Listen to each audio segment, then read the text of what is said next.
আসসালামু আলাইকুম। আপনাদেরকে আজকে দেখাবো জাস্ট শুধু আলু আর মুরগির বুকের অংশ দিয়ে বিকেলের একটা স্পেশাল নাস্তা।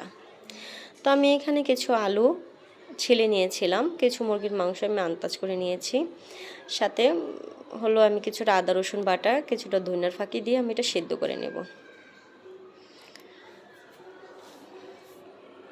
এই যে প্রায় আমার এগুলো সিদ্ধ হয়ে গেছে, এখন আমি নামিয়ে দুটো আমি একসাথে মেখে নেব।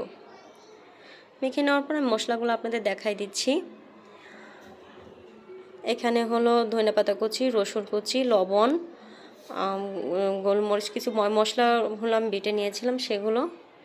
এই যে ফার্স্টে আমি লবণটা দিয়ে দিলাম, গোলমরিচ বাটা, গরম মশলা গুঁড়া, এখানেও ওটা ছিল সাদা গোলমরিচ, এটা হলো কালো গোলমরিচটা দিয়ে দিয়েছি আমি। আপনারা সাদা গোলমরিচটা অ্যাভয়েড করলেও পারেন। আমি এখানে কিছুটা কাঁচামরিচ কুচি দিয়েছি আর ধনেপাতা কুচি দিয়ে সবগুলো আমি একসাথে মাখিয়ে নেব।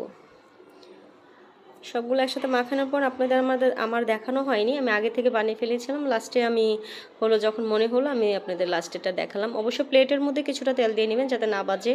আপনারা অবশ্যই কাজটা পারেন, এটা আপনাদের আমার আলাদাভাবে দেখানোর কিছু নেই। তারপর আমি দেখিয়ে দিলাম।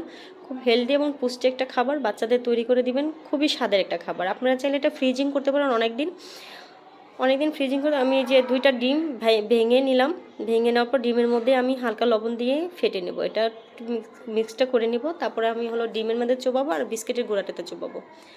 অবশ্যই বিস্কিটের গুঁড়াটা অনেকটা বেশি দিবেন, বেশি না দিলে হবে কি মচমচাটা হবে না।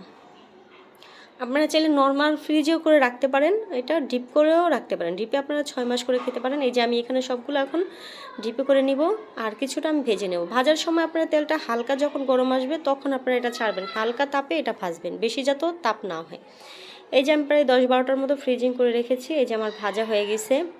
অবশ্যই আমি যে মশলাগুলো দিয়েছি আপনারা ফলো করবেন, আর খুব হেলদি একটা খাবার। ওকে, যারা আমার একটা ভিডিও ফার্স্ট দেখছেন অবশ্যই সাবস্ক্রাইব করে পাশে দেখবেন।